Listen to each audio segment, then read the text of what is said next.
बहुत ऐसे आंसर को थोड़ा अपनी तरफ से भूमिका बनाकर लिखनी पड़ती है। अब जैसे भोला राम जैसे दरख्वास्त लेकर बिजली साहब के पास पहुंचा, तो बिजली साहब को आदत थी कि हर व्यक्ति दरख्वास्त में कुछ ना कुछ पैसे या रुपए कुछ ना कुछ रुपए रखकर, रिश्वत के रूप में कुछ रुपए रखकर ही उन्हें देता था। यह उनकी आदत बनी हुई थी, ठीक है। और इसी आदत के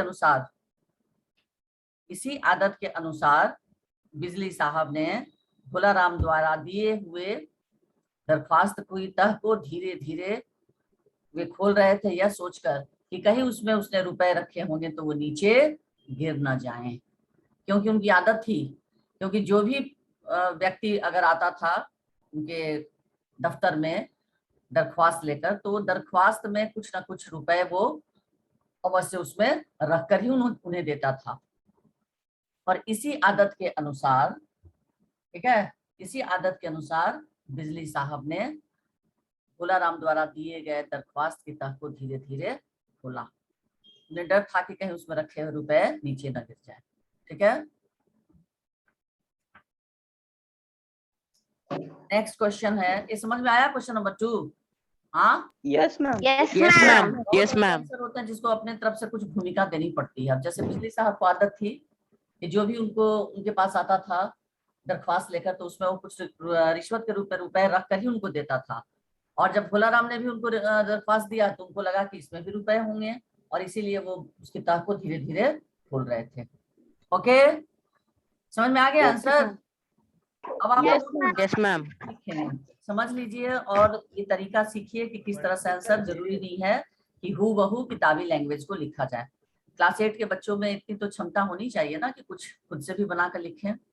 ओके, नेक्स्ट, सिंचाई साहब ने नो ऑब्जेक्शन प्राप्त करने की क्या प्रक्रिया बताई? सिंचाई साहब ने भोला राम को नो ऑब्जेक्शन सर्टिफिकेट प्राप्त करने की प्रक्रिया बताते हुए कहा कि तुम अपने खेतों की सिंचाई के लिए नदी से पानी खींच। एक बच्चा बोलो, दूसरा चुप रहो। सिंचाई साहब ने भोला राम को नो ऑब्जेक्शन सर्टिफिकेट प्राप्त की प्रक्रिया बताते हुए कहा कि तुम अपने खेतों की सिंचाई के लिए नदी से पानी खींचोगे। नदी से पानी खींचने के लिए सबसे पहले नदी जिसकी है उससे यह लिखवा कर लाओ कि उसे नदी से पानी खींचे जाने पर कोई भी आपत्ति नहीं है, तब तुम्हारी अर्जी पर विचार किया जाएगा। हाँ, तो जब वो भोला राम, सिंचाई साहब ने नो ऑब्जेक्शन सर्टिफिकेट प्राप्त करने की प्रक्रिया, यानी प्रक्रिया का मतलब क्या होता है?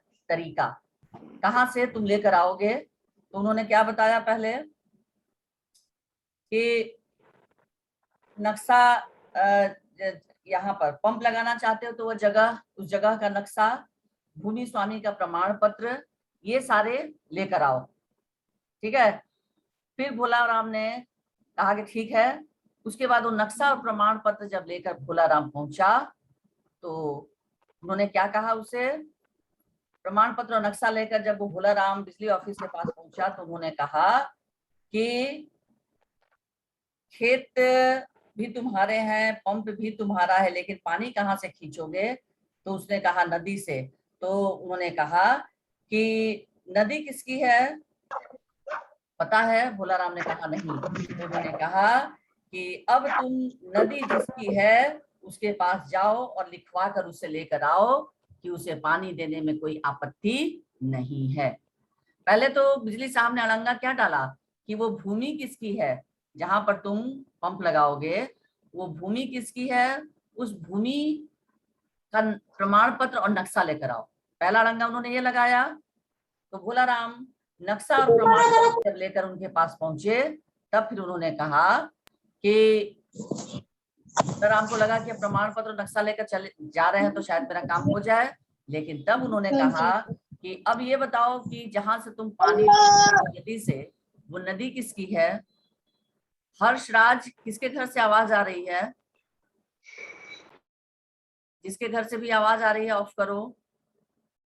तो भोला राम ने कहा कि नदी से पानी लूंगा। तो बिजली साहब ने कहा कि नदी किसकी है यह पता करो, और ये जब पता करके आ जाओगे तब तुम्हें नो ऑब्जेक्शन सर्टिफिकेट जब तुम लेकर आओगे कि जिसकी नदी है उसे पानी देने में कोई आपत्ति नहीं है, तब ये प्रक्रिया उन्होंने सिंचाई साहब ने बताई। ठीक है, पहले भूमि का नक्शा और प्रमाण पत्र। भूमि का नक्शा और प्रमाण पत्र जब वो लेकर पहुंचे तब उन्होंने कहा कि जिस नदी से तुम पानी लोगे वह नदी किसकी है यह पता करो, और पता करके उससे लिखवा कर लेकर आओ कि उसे पानी देने में तुम्हें 5 हॉर्स पावर के मोटर के लिए पानी देने में, पंप के लिए पानी देने के लिए उससे कोई आपत्ति नहीं है, तब तुम्हें आगे का काम जो है वो तुम्हारे खेतों की सिंचाई के लिए किया जाएगा। ये समझा बुझाकर उसे भेज दिया। बात आई समझ में? हाँ, आ रही बात समझ में यस ना? मैम, यस मैम, ये नहीं यस लिखना मैम। है कि नदी किसकी है। नदी से पहले उन्होंने 2 बातें और कही थी कि जिस जमीन पर तुम पंप लगवाना चाहते हो उसका नक्शा और उस भूमि स्वामी का प्रमाण पत्र ये लेकर आओ। आ रही बात समझ में? हाँ, यहाँ दिया हुआ है ना यस मैम, पेज नंबर 46 में कि जहाँ पंप लगाना चाहते हो वह जगह किसकी है, उसका नक्शा लाए हो, भूमि स्वामी का प्रमाण पत्र है। तुलाराम कहता है नहीं। तो फिर उन्होंने कहा कि ठीक है, नक्शा और प्रमाण पत्र लेकर आओ फिर देखेंगे। और जब वो चलता लेकर जाता है प्रमाण पत्र और नक्शा लेकर, विधायक किसी चाल से चलकर जब बिजली ऑफिस पहुंचता है तो फिर बिजली साहब ने उसे पहले पहचानने से भी इनकार कर दिया, लेकिन तरह तरह का उदाहरण देकर जब वो याद दिलाता है तब उन्होंने कहा कि अब जाओ पता करो कि नदी किसकी है।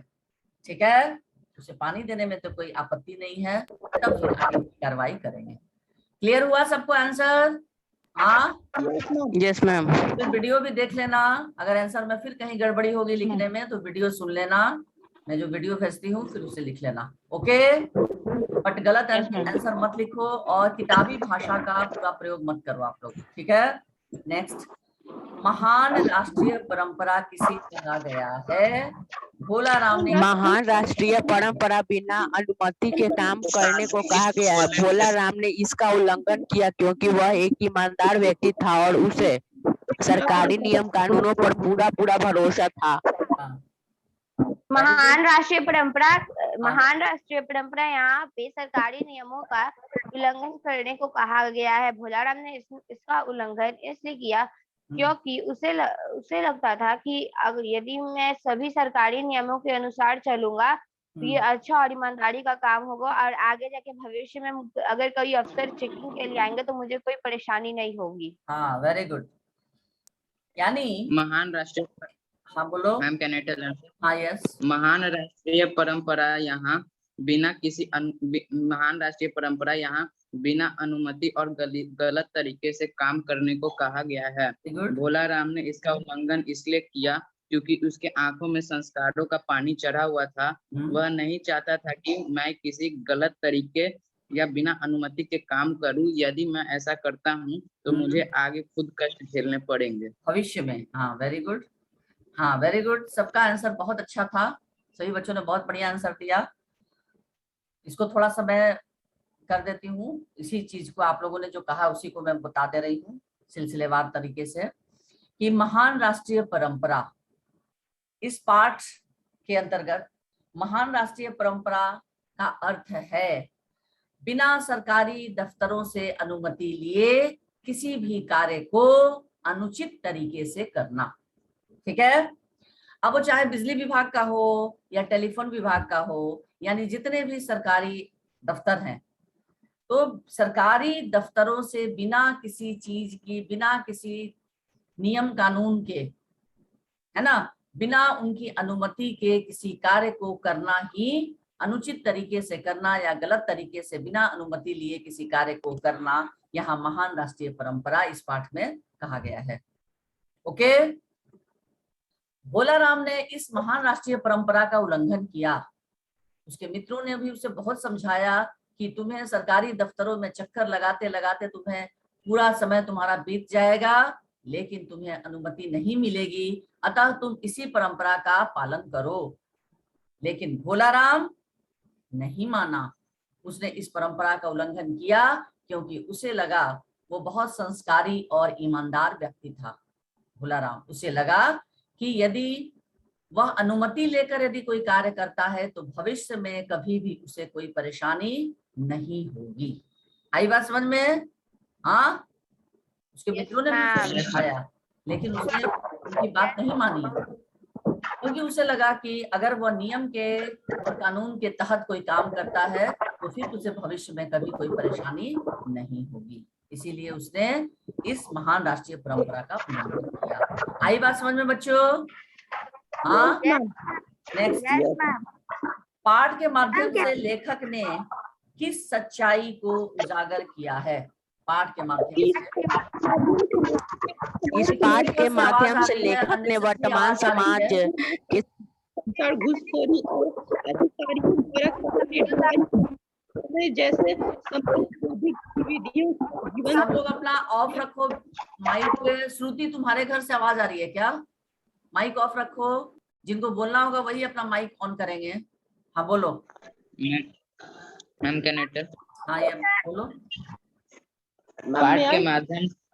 पाठ के माध्यम से लेखक ने इस सच्चाई को उजागर किया है कि हमारे देश में अभी भी भ्रष्टाचार फैला हुआ है और ये भ्रष्ट लोग दूसरे आम जनता को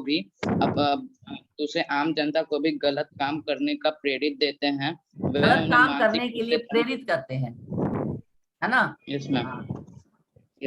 वह उन्हें मानसिक रूप से भी कष्ट पहुंचाते हैं। हाँ। ताकि वह चाहते हैं कि हम उनसे रिश्वत ले लें, लेकिन आम जो भोली भाली जनता है वह इनके सामने घुटने टेक देती है, क्योंकि उनके पास उतनी क्षमता नहीं होती है कि वह उनसे लड़ सके और अंत में उन्हें हार कर उन्हें रिश्वत देना पड़ता है।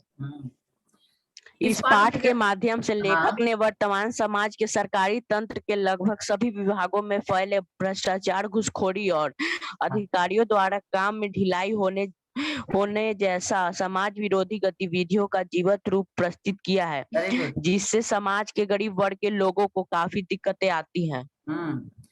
यानी इस पाठ के माध्यम से सरकारी दफ्तरों में जो कर्मचारी हैं, जो अधिकारी हैं, जो अफसर हैं, वे चाहे तो बिना रिश्वत लिए ही किसी भी काम को आसानी से कर सकते हैं, क्योंकि उनको तनख्वाह सरकार के द्वारा इसी बात की दी जाती है कि आप जनता की सेवा करें। जनता का कार्य करने के लिए ही उन्हें सरकारी नौकरी प्राप्त हुई है।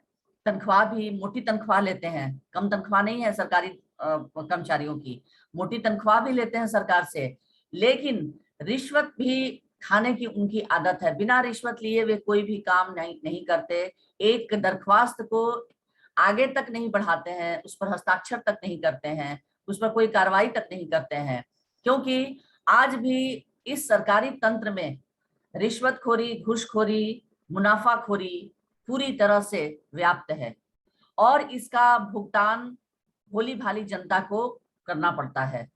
निरीह और भोली जनता जिसे यह पता है कि दरख्वास्त देकर उसका काम 10 दिन के अंदर, 1 हफ्ते में हो जाना चाहिए या हो जाता है, लेकिन ये सरकारी तंत्र के जो अफसर हैं, कर्मचारी हैं, ये अधिकारी बिना घूस लिए कोई कार्य नहीं करते हैं और इसका परिणाम यह होता है कि या तो जनता उन्हें रिश्वत दे और या तो फिर जिस तरह से महान राष्ट्रीय परंपरा, यानी जिस तरह से भोला राम ने अंत में बिना अनुमति लिए ही विद्युत कनेक्शन देने वाले व्यक्ति को कुछ पैसे देकर 5 हॉर्स पावर का पंप लगवा लिया और मजे से खेती करने लगा। तो इस तरह से हमारे समाज में बहुत सारे ऐसे भोला राम, ये भोला राम एक व्यक्ति की कहानी है, लेकिन ये भोला राम जो है पूरे समाज के ऐसे व्यक्तियों का एक तरह से परिचायक है, सूचक है और उनका एक तरह से ये इस बात का प्रतीक है। रावण तो एक ही था, है ना, लेकिन वो बुराई का प्रतीक था। तो भोला राम इस पाठ में इस बात का सूचक है, इस बात को साबित करता है कि भोला राम की तरह अनेकों लोग, अनेकों भोला राम जो इस तरह से सरकारी कार्यालयों का चक्कर लगाते लगाते उनकी जरूरत ही समाप्त हो जाती है। यानी उनकी जो जरूरत है खेतों की सिंचाई, वो खेत पूरी तरह से जब नष्ट हो जाते हैं, यानी जो आवश्यकता जिस चीज की है वो आवश्यकता जब उनकी समाप्त हो जाती है और चक्कर लगाते लगाते वो परेशान हो जाते हैं और अंत तक वो जब रिश्वत नहीं देते हैं तो फिर रिश्वत नहीं देकर क्या करते हैं, विद्युत कनेक्शन देने वाले व्यक्ति को ही कुछ पैसे देकर कनेक्शन ले लेते हैं और सिंचाई का काम करने लगते हैं। तो ये एक भोला राम की बात नहीं है, हमारे देश में ऐसे अनेकों भोला राम हैं जो इस सरकारी नियम कानून का उल्लंघन करने के लिए बाध्य हो जाते हैं। ठीक है, बात आ रही समझ में? तो इस तरह से इस पाठ के द्वारा लेखक ने सरकारी तंत्र, सरकारी व्यवस्था का चित्रण किया है। Ma'am we can also write here हाँ, कि जो मैम हम लोग यहाँ पे ये भी लिख सकते हैं ना कि जो अमीर या ज्यादा पैसे वाले लोग होते हैं वो अपना काम जल्दी वो अपना कार्य जल्दी करवाने के लिए उन्हें एक्स्ट्रा पैसे देकर उन्हें आदत सी लगा देते हैं, जिससे कि गरीब लोगों को परेशानी होती है। Ma'am you are muted. Ma'am your video is of.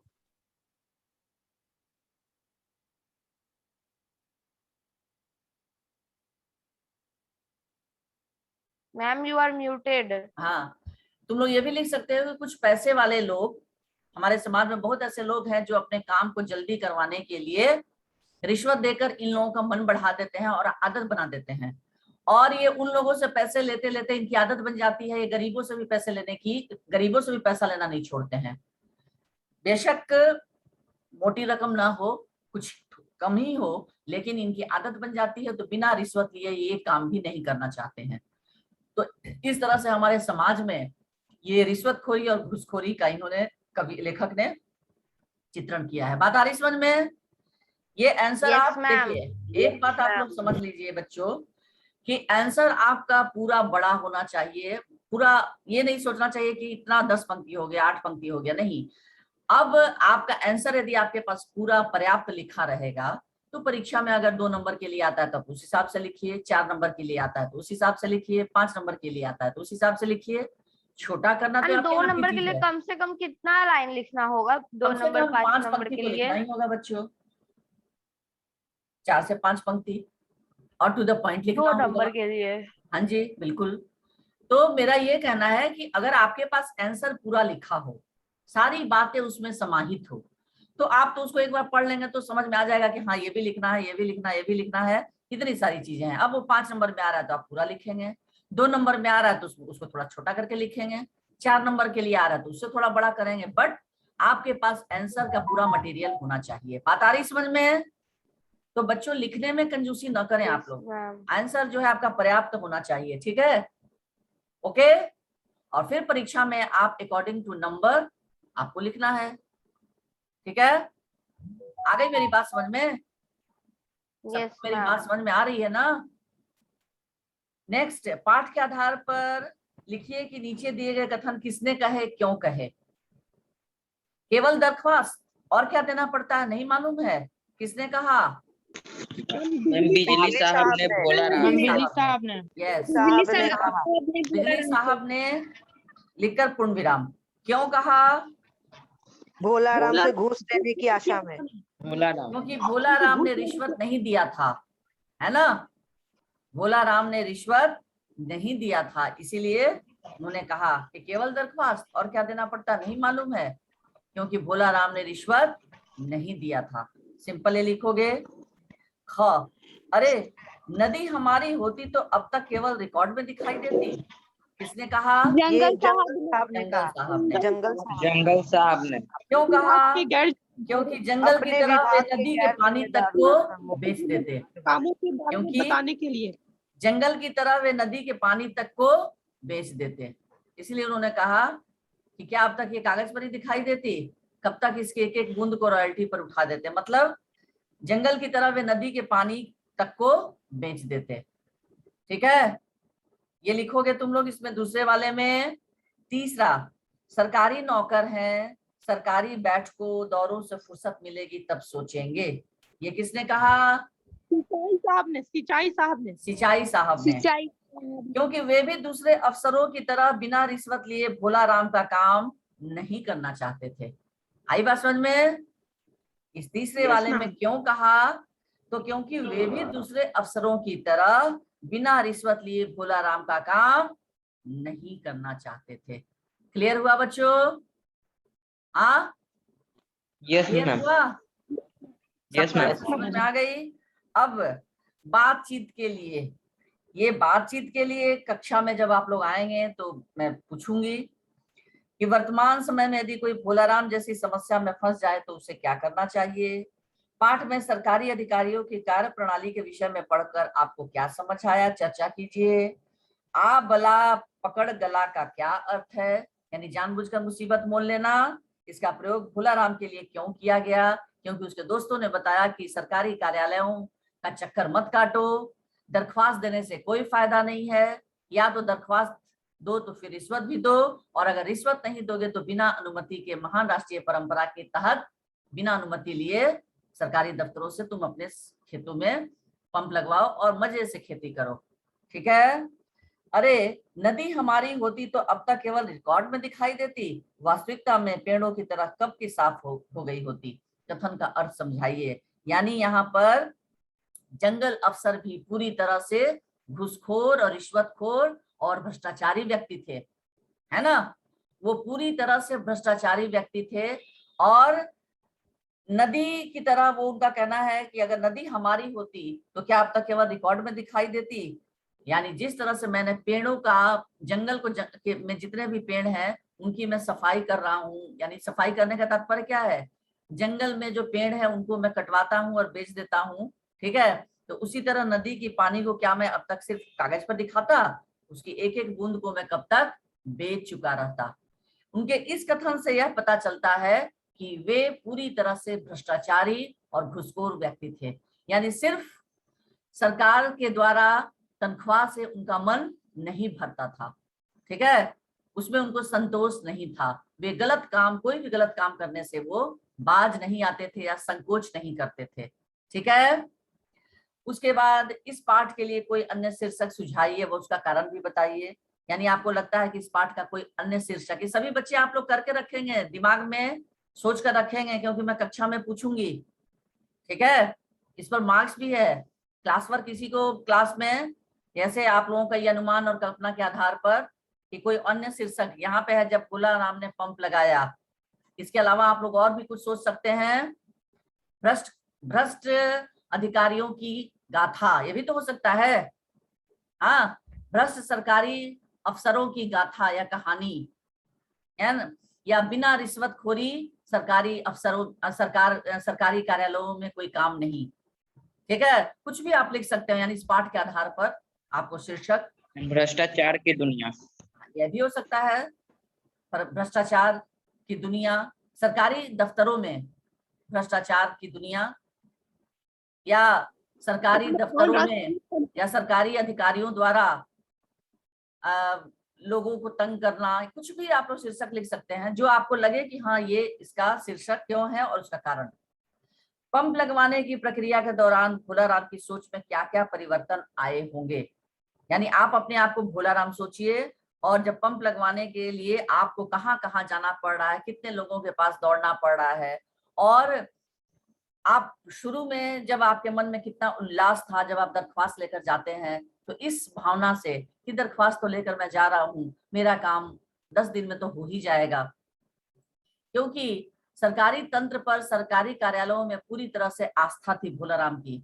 लेकिन जब देखता है, वो परेशान होता है और एक अधिकारी दूसरे अधिकारी के पास भेजता है, तो पहले सबसे पहले कहाँ कहाँ वो जाता है ना, उसके बारे में लिखते हुए सबसे पहले बिजली साहब के दफ्तर में जाता है, फिर बिजली साहब के जो है वो उसको भेज देते हैं कहाँ, दूसरे बार कहाँ भेजते हैं, बिजली साहब उसको पटवारी के पास भेजते हैं। पटवारी जो है फिर वहां से लेके आता है तो जंगल साहब के पास जाता है, फिर खनिज साहब के पास जाता है, फिर राजस्व विभाग के पास जाता है, फिर अंत में सिंचाई विभाग के पास जाता है, सिंचाई साहब के पास। और जब कहीं भी उसका काम नहीं होता है, तब अंत में भोलाराम ने सोचा कि मेरे दोस्तों ने, मेरे मित्रों ने ठीक ही कहा था कि महान राष्ट्रीय परंपरा के अनुसार बिना कहीं से अनुमति लिए आज मेरा इतना समय भी बर्बाद हुआ, है ना, और मेरा काम भी नहीं हुआ, मुझे अपने दोस्तों की बात मान लेनी चाहिए थी। तो ये सारे दिमाग में आए होंगी ना बातें। हाँ बताइए। Yes ma'am. Yes ma'am. तो अपने आप को भोलाराम मानते हुए उसके बाद पढ़ लिख कर यदि आप सरकारी अधिकारी बन जाएं तो आप कौन सी कुरीतियां दूर करना चाहेंगे। तो ये बहुत सारे हमारे समाज में कुरीतियां है ना। सबसे पहले तो जो भी हमें तनख्वाह सरकार द्वारा निर्धारित होगी उसी तनख्वाह में मैं